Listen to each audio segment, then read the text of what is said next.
Hello there. Welcome to Fed Talks, coming to you from Bethesda, the Link, a United Church in Ancaster. And in this episode, a Fed Talks, that is, faith, experience, development, a Fed Talks take on the Emmaus Road for reflective meditation and wellness. Please find a space and enter in to this journey. Thank you for coming along.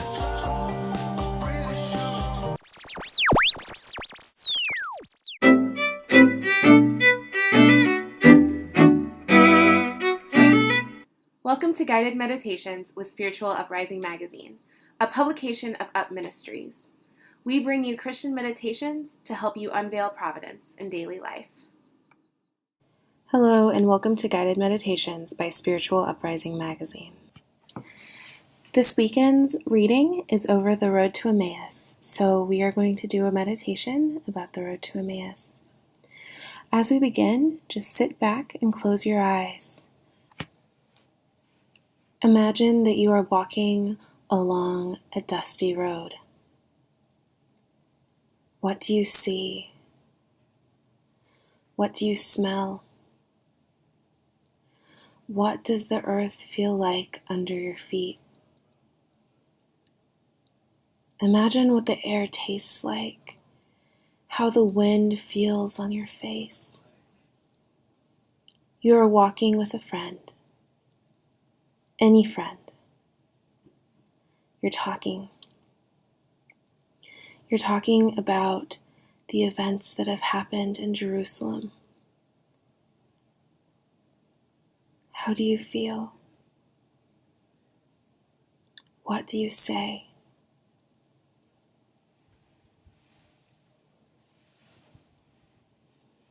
Suddenly a stranger comes up. He comes up close to you and your friend and begins to walk along with you. He asks you, "What are you discussing as you walk along?" You are saddened.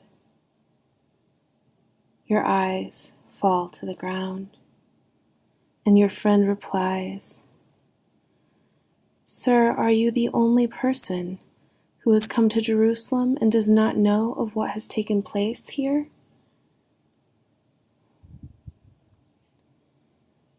The stranger replies, "What sort of things are you speaking of?" And your friend continues, "We're talking of what happened to Jesus the Nazarene. He was a prophet. He was mighty in deed and word before God and all the people. But the chief priests and the elders, they handed him over to a sentence of death and they crucified him. But we were hoping that he would be the one to redeem all of Israel. And besides all of this, it is now the third day since this took place. Some women from our group, however, have astounded us. They were at the tomb early in the morning and did not find his body. They came back and reported that they had indeed seen a vision of angels who announced that he was alive. Then some of those with us went to the tomb and found things just as the women had described, but they did not see him."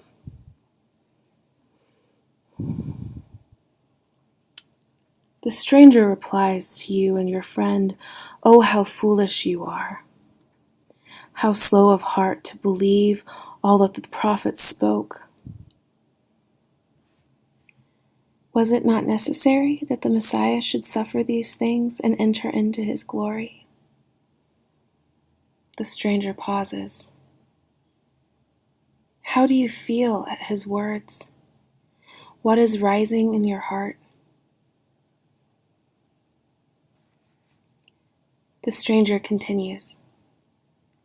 He begins talking of Moses and the prophets. He interprets all of the scriptures that mention Jesus. He continues talking for a long while. Eventually, you reach the village, Emmaus. The stranger acts as though he is going to go off further, away from you. But you and your friend urge him, "Stay with us, for it is nearly evening and the day is almost over." He relents and agrees to go in with you. You and your friend and the stranger begin to make supper. What do you say to each other? What questions do you ask? What fills your mind as you prepare the meal?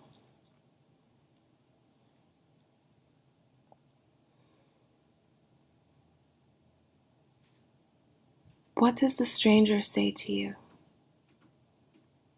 What clarifying questions do you ask him of his earlier statements, his earlier words?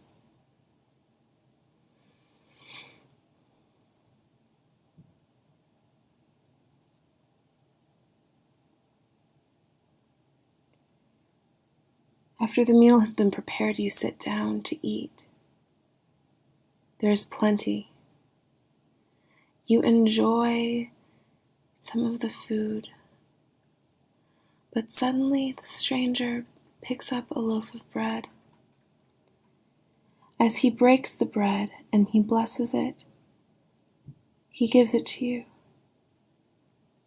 And then your eyes are opened and you realize that he is not a stranger, but he is Jesus, the one whom you have been mourning.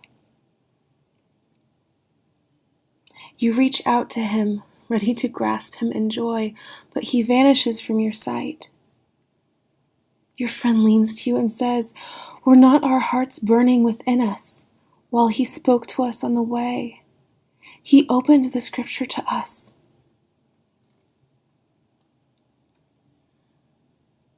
What do you think? What do you say to your friend in joy, in sorrow, in surprise?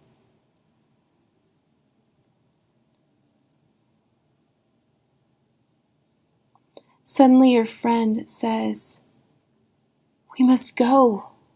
We must go back to Jerusalem and find the 11 and tell them who we have seen." And so you go forward. You leave the meal uneaten and rush back to Jerusalem and find the 11 in the upper room. And you are greeted with the news that the Lord has appeared to Peter. What do you say to the others of your experience? What do you say to yourself?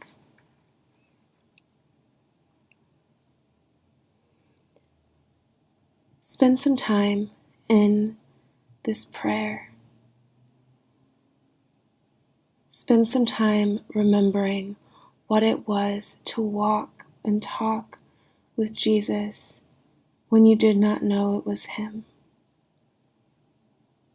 Think of how you felt when he revealed himself to you in the breaking of the bread. Stay with the prayer for as long as you like. When you are ready, open your eyes and go back into the world.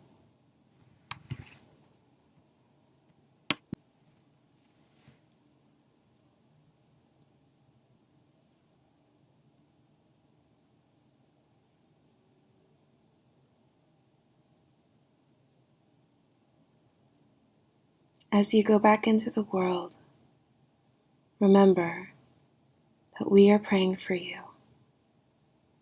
And always remember that you can come back here to any of these meditations and spend more time with Jesus.